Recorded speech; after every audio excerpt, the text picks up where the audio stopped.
Realmente diría que es en la niñez, puesto que mi padre trabajaba con algún diplomático y claro, yo soy de Machachi y él venía de lunes a viernes a trabajar y cada fin de semana nos iba llevando las revistas Hola, China Reconstruye, la Paris Match, entre algunas que recuerdo, ¿no? Y entonces, como era una cuestión bastante novedosa y había las columnas de cómics, eso me llamaba mucho la atención. Y empecé realmente a esperarle cada sábado o viernes tarde que llegase con las novedades editoriales del tiempo, porque si bien es cierto no leía yo la prensa de acá, de Ecuador, ¿no? Pero las revistas sí.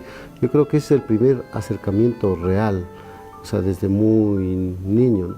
Y luego, claro, me enganché a los cómics de la época, por ejemplo, todo lo que eran los superhéroes, Arandú, Calimán, bueno, Chanó, una serie de cómics que cada lunes salía en el pueblo la nueva historia, el nuevo capítulo. Entonces, yo creo que eso me fue cautivando, esas historias, ¿no? Porque todo era ficción, pero había otra forma de concebir la cotidianidad. Entonces, unido a eso, mi padre siempre, los domingos sí se compraba, digamos, religiosamente el comercio, ¿no? Entonces, ahí nos leía ciertas partes que él consideraba conveniente, ¿no? Y bueno, incluso a veces nos hacía lectura de la Biblia, nos reunía a los hermanos y nos leía ciertos capítulos, pero a mí me parecía que era una cuestión así más fantástica lo de la Biblia, fundamentalmente pasajes del Antiguo Testamento, ¿no?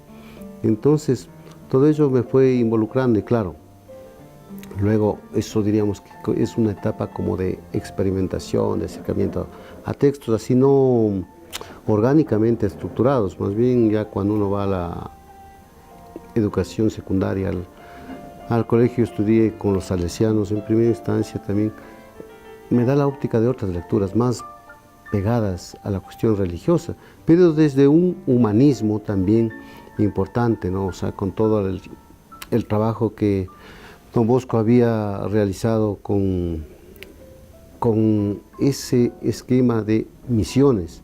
Entonces, eso también creo que de alguna manera viene a alimentar.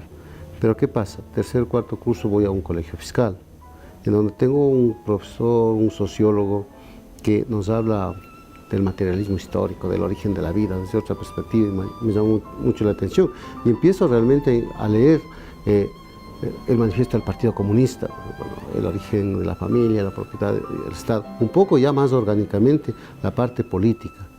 Entonces, como escojo la carrera o especialidad de humanidades en el bachillerato, entonces tengo acceso a muchos libros de economía política, desde una línea marxista-leninista, o sea, muy claro, y guevarista incluso, ¿no? Porque empiezo a leer ya muy joven el diario del Che en Bolivia, toda la campaña del Che que hizo en Bolivia, ¿no? Y a la par, claro, yo pertenezco a una generación en que a la par se desarrolla todo el proceso de la Revolución Cubana y todo el conflicto armado que hay en Centroamérica. Entonces se da el triunfo de la Revolución Sandinista. Entonces estoy pegado a esa reivindicación de los pueblos y recuerdo, por ejemplo, ya leo Los Condenados de la Tierra de Franz Fanon, ¿no?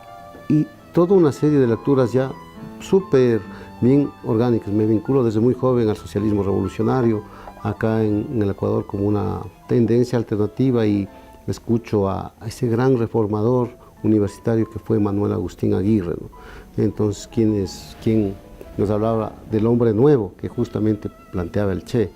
Entonces, mira, con toda una formación política y social empiezo también ya a escribir. Sí, diría, sin caer en el panfleto, pero cosas sociales de reivindicación, porque también a eso se añade la teología de la liberación con Taita Leonidas Proaño acá en Ecuador, todo un líder, ¿no? En donde voy entendiendo también que desde esa perspectiva la religión era un camino de liberación, si ponemos en práctica lo que el Evangelio dice realmente, ¿no? Todo eso me hace reflexionar y claro, a ver, uno en la juventud es normal, por decirlo, casi natural, el enamoramiento y también empiezo a escribir poemas del amor, del desamor, entonces ir profundizando.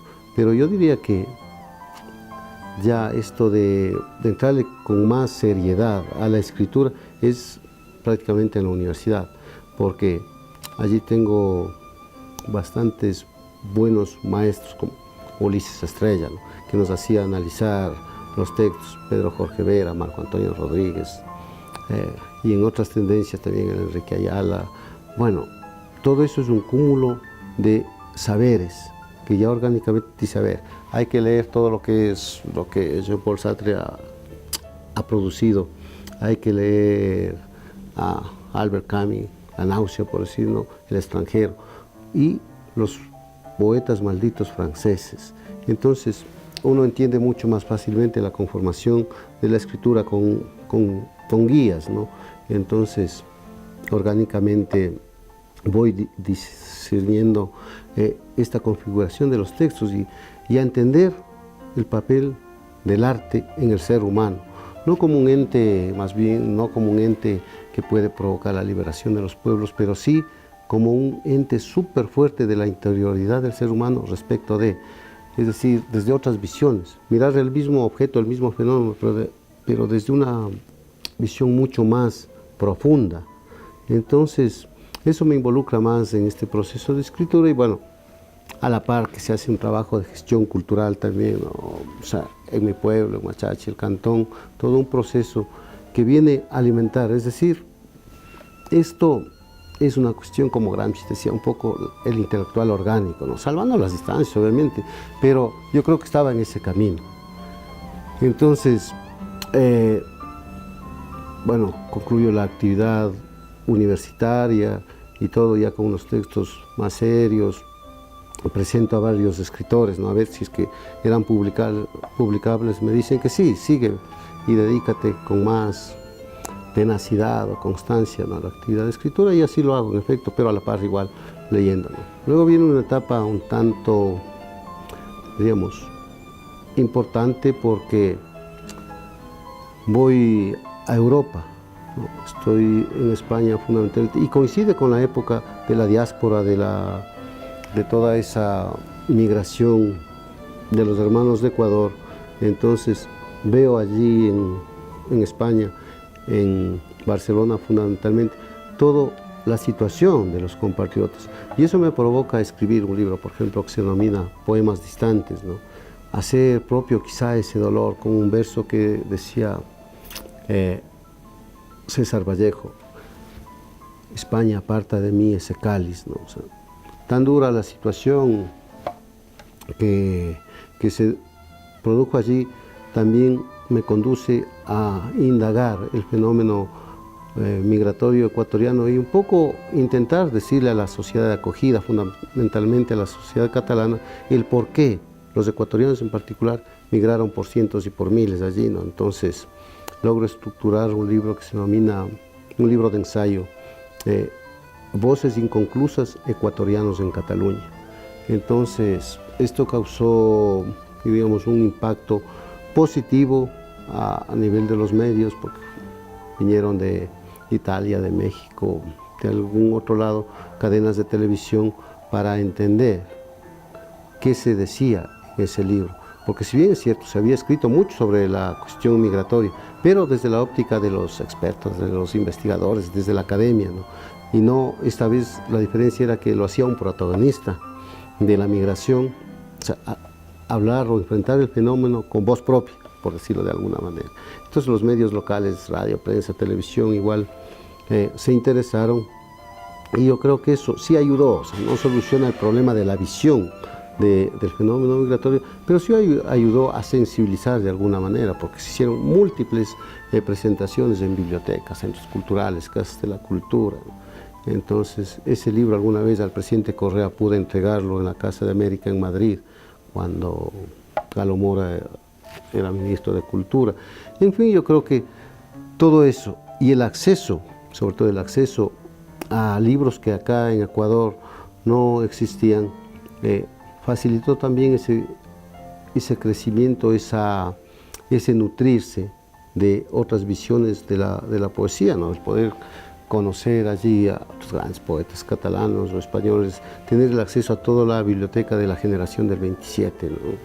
Entonces creo que mereció esa estancia, poder estar muy cerca, por ejemplo, de Joan Manuel Serrat, ese gran cantautor catalán, o Joaquín Sabina, pero tenerlos enfrente, entonces eso te alimenta, y yo creo que eso me provocó una madurez, puesto que me involucré en la Asociación de Poetas y Escritores de Cataluña, de la cual fui su secretario por 4 años.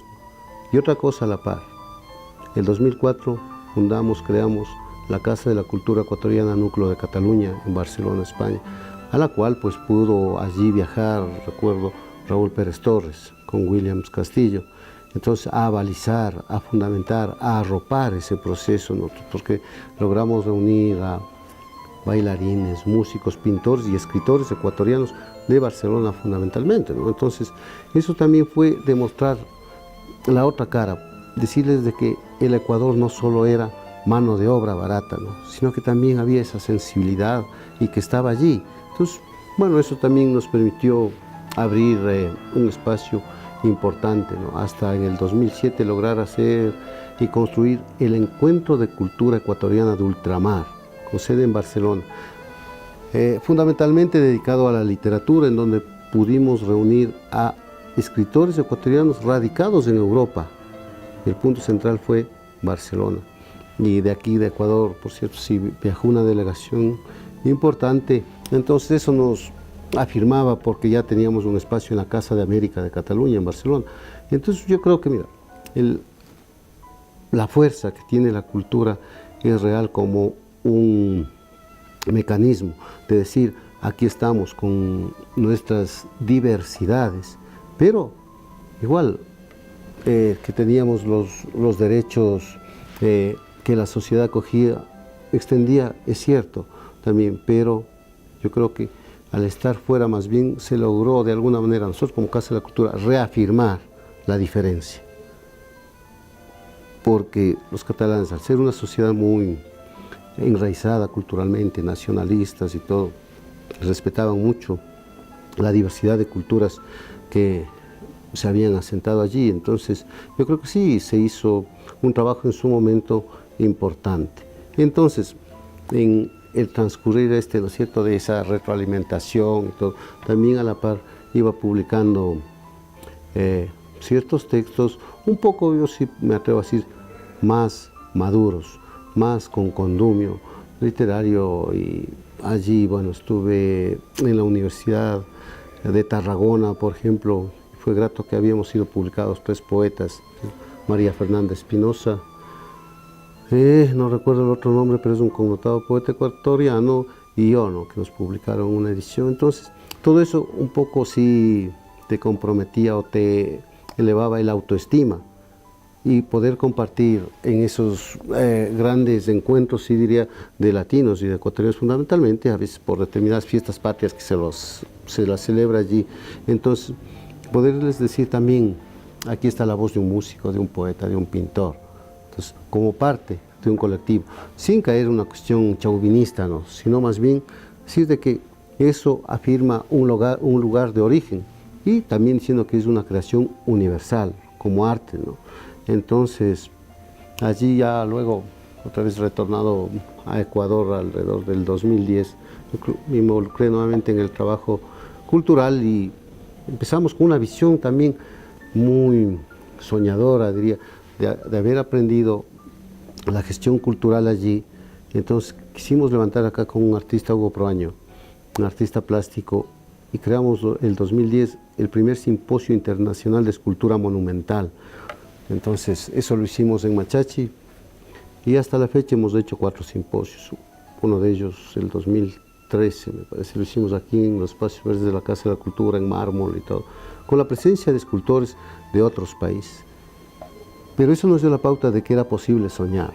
Partíamos con 0 presupuestos, sin contar un céntimo, pero en el camino de la gestión iban apareciendo los recursos, la gente se ha sumado, la empresa privada, y claro, la empresa o las instituciones públicas, desde sus modestas posibilidades, ¿no?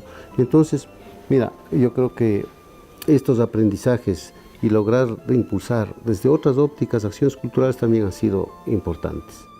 No, fundamentalmente un poeta, ¿no? Fundamentalmente un poeta porque, no porque haya publicado alrededor de unos, qué sé yo, unos 16 libros de poesía, pero esa sensibilidad está allí desde el compromiso social en cuanto a temática, desde el amor, del desamor, de lo erótico, incluso desde la filosofía. Entonces yo creo que es una búsqueda permanente de encontrar un camino para intentar explicar el desahogo o los conflictos internos del ser humano. Entonces yo creo que la poesía para mí se me ha dado de mejor manera para decir lo que siento, lo que pienso sobre los fenómenos de la vida, incluso sobre la muerte. Entonces, esta beta importante también creo que me ha obligado a hacer un trabajo permanente de estructuración del lenguaje, en donde sin ser demasiado experimental en la construcción de los poemas, sí hay, diría, un proceso de búsqueda, de construcción, especialmente en esta última etapa que es una especie de saga, ¿no? Porque ya he publicado 2 libros de haikus, ¿no? El poema clásico, basados en el poema clásico japonés, el haiku, de 17 sílabas. El primer verso tiene 5 sílabas, el segundo 7 y el tercero 5. Entonces lo que hice es tomar simplemente la forma del poema clásico japonés y trasladarlo a lengua española, castellana, entonces, pero desde una óptica súper contemporánea, ¿no? Y la crítica diría que lo ha recibido bastante bien. Entonces continúo en esa profundidad porque creo que la poesía es el camino mucho más sensible y sencillo de llegar a las personas. Ahora, claro, si desde el punto de vista de lector más se lee narrativa, ¿no? Más cuento, más novela que poesía, porque quizá también hay una complejidad, sin ser una cuestión de búsqueda aparente, pero la estructura de la poesía difiere mucho en la composición de lo que es la narrativa. Entonces, quizá por eso hayan más lectores de narrativa que de poesía, pero sin embargo, el reto está planteado. O sea, siempre motivando a los jóvenes, sobre todo, que se acerquen a la